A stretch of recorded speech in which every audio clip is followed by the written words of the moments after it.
मित्रों नमस्कार।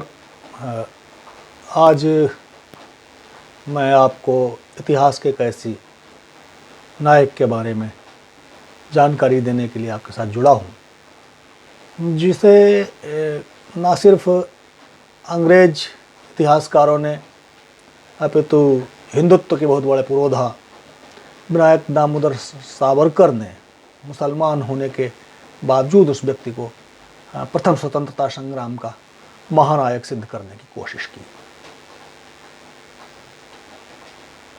आज मैं ऐतिहासिक तथ्यों के आधार पर ये बात आपके समक्ष रखूंगा कि सावरकर से भी इस मामले में कहीं गलती हुई है, चूक हुई है। मित्रों, आपने 1857 के नायक मौलवी अहमदुल्ला शाह के बारे में सुना होगा। अगर आपकी जरा भी दिलचस्पी ऐतिहासिक तथ्यों से, ऐतिहासिक नायकों से और इतिहास को जानने समझने में है, तो मौलवी अहमदुल्ला शाह एक ऐसा नाम है जिसके बारे में लोग जानते हैं और जानते हैं। मैंने भी समय समय पर उसके बारे में लिखा, लेकिन कई बार हमें अपनी स्थापनाओं पर नए सिरे से सोचना पड़ता है। और जब मैं इसकी गहराई में गया तो मुझे लगा कि मौलवी वो नहीं था जिसके बारे में हमारी सोच या समझ कहती है। दरअसल अगर आपको मौलवी अहमदुल्ला शाह को समझना है तो उससे पहले के 100 वर्ष के इतिहास को समझने की ज़रूरत है।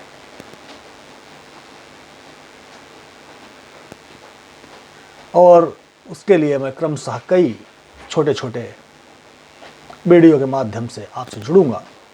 इसलिए आज मैं उस इतिहास की प्रकारांतर से चर्चा प्रारंभ करता हूं जो मुगल काल और 1857 में कंपनी राज की समाप्ति तक का इतिहास है। 1707 में आप जानते हैं कि एक तरह से मुगल साम्राज्य जो है पतन की ओर उन्मुख हो गया था। 1707 वो वर्ष है जब औरंगजेब की मृत्यु हुई और उसके बाद फिर अगले आने वाले 50-60 सालों में दिल्ली ने 10 मुगल बादशाहों को देखा। ये वो दौर था जब इस्लाम, वे लोग जो कट्टर इस्लाम या की स्थापना इस देश में चाहते थे या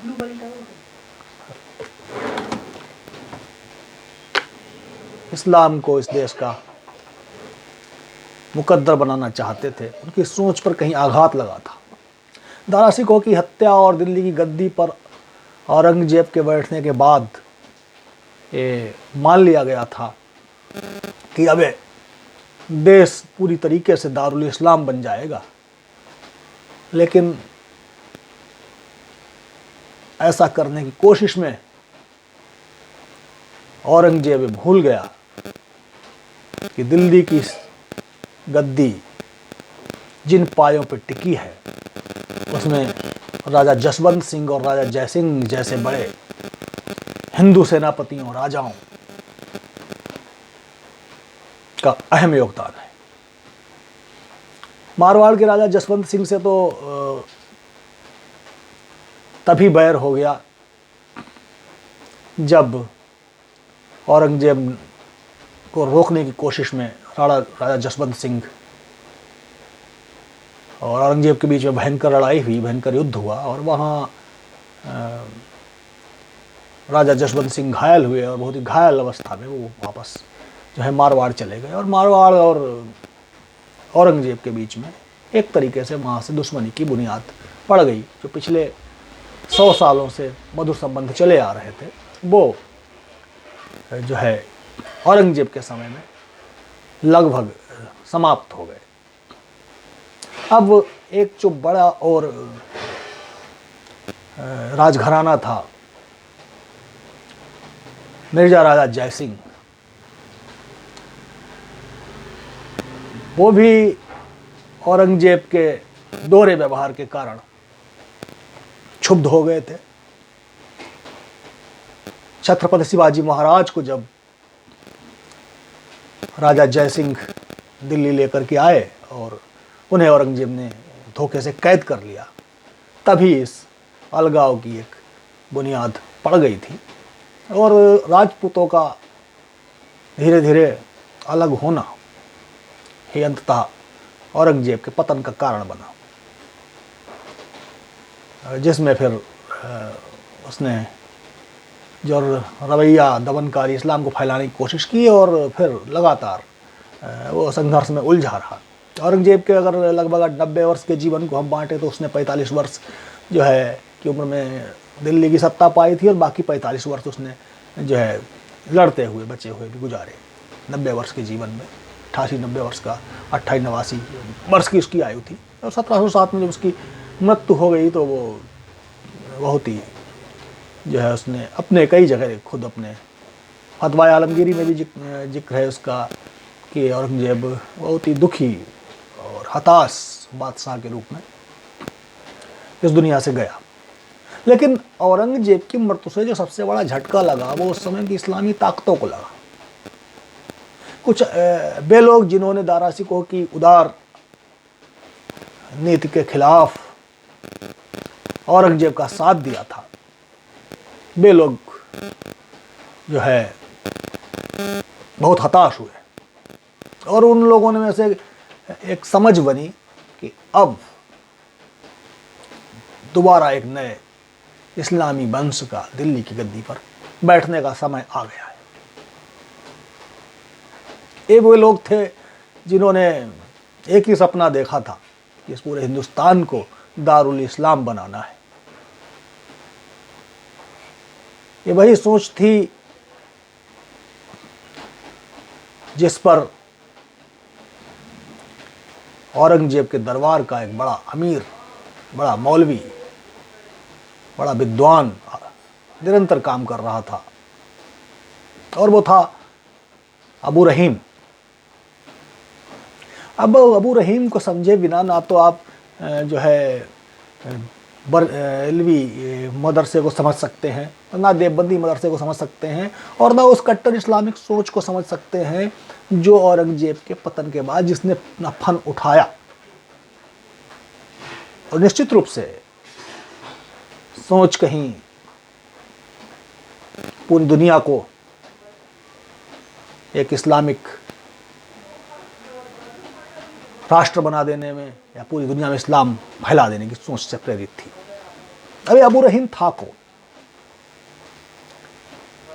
अबू रहीम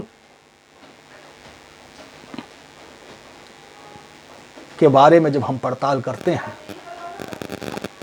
तो हमें पता चलता है कि अबू रहीम के परदादा कभी दिल्ली में मुगल दरबार में आए थे और ये उस खानदान से संबंध रखते थे जो कभी मोहम्मद गौरी की फौजों के साथ अफगानिस्तान से आया था।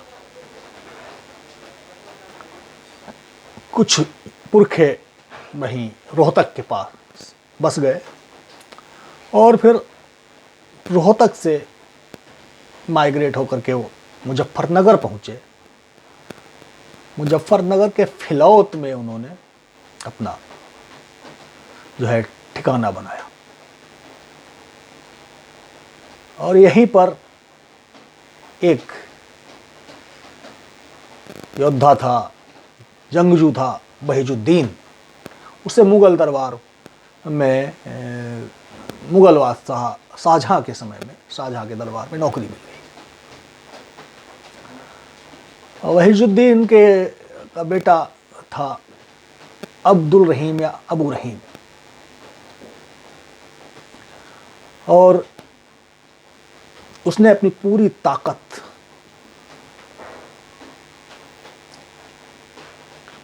औरंगजेब को उत्तराधिकारी बनाने में लगा दी थी।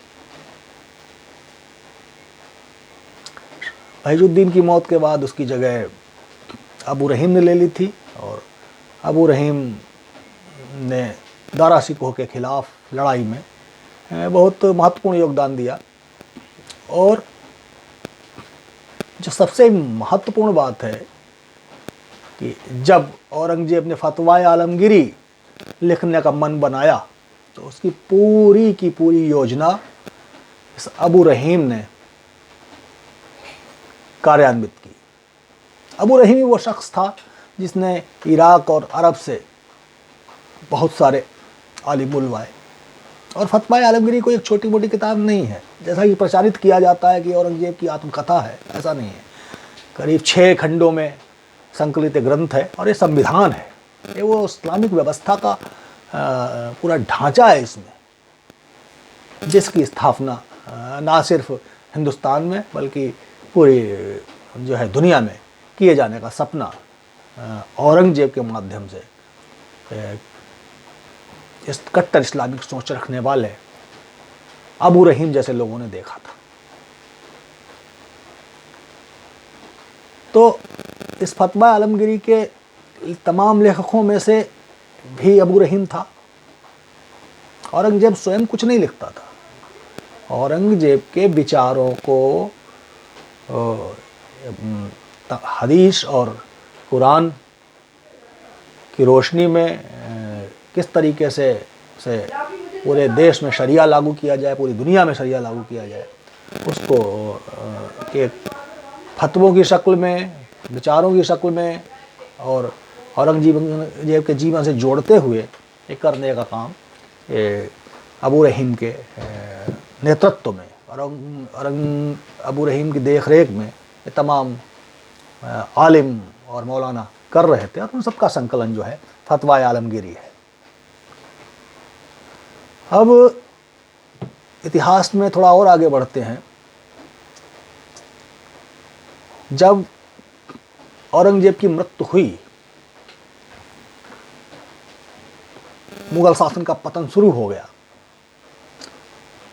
तो अबू रहीम ने समझ लिया था कि इस देश में अब कम से कम इस मुगलिया ख़ानदान के भरोसे जो है इस्लाम नहीं फैलाया जा सकता। जिस तरीके से एक के बाद एक कमज़ोर बादशाह आ रहे थे,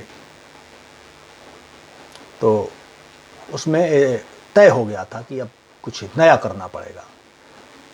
तो अबू रहीम ने यहाँ इस्लामिक शिक्षाओं के प्रचार प्रसार के लिए दिल्ली के कोटला में रहमिया मदरसे की स्थापना की। ये रहमिया मदरसा बहुत बाद तक रहा और एक समय 1857 का वो दौर था जब जिहादी गतिविधियों का केंद्र बन गया। ध्यान रखिए, मैं यहाँ पर एक राष्ट्रीय गतिविधियों का या स्वतंत्रता संग्राम की बात नहीं कर रहा। ये जिहादी गतिविधियों का केंद्र था और जिहाद का 1857 की क्रांति से क्या लेना देना था, इसको समझे बिना आज चल रहे जो है जिहादी कोशिशों को नहीं समझा जा सकता। आज मैं सिर्फ आपको संकेत कर रहा हूँ कि 1707 में औरंगजेब की मृत्यु के से पहले ही इस रहमिया मदरसे की स्थापना अबू रहीम ने दिल्ली के कोटला में कर दी थी। और फिर उसने 60 साल की उम्र में दोबारा शादी की। उसमें मैं अलग से आपको बड़ा ही रोचक किस्सा बताऊंगा कि क्या शख्सियत था ये अबू रहीम। आप सोच रहे होंगे मैंने प्रारंभ में शुरुआत की थी मौलवी अहमदुल्लाह शाह से और मैं अबू रहीम पर अटक गया हूँ। दरअसल मौलवी अहमदुल्लाह शाह आज जो दुनिया में इस्लामिक कट्टरवाद चल रहा है उसके बीच की एक बड़ी महत्वपूर्ण कड़ी है, जिसकी शुरुआत कभी अबू रहीम से होती है। अबू रहीम का विचार ही मसूद अजहर और हाफिज सईद बन करके हमारे सामने आया है, कैसे आया है, क्यों आया है, उसकी यात्रा कैसी रही, इस पर मैं आगे विस्तार से वीडियो डालूँगा।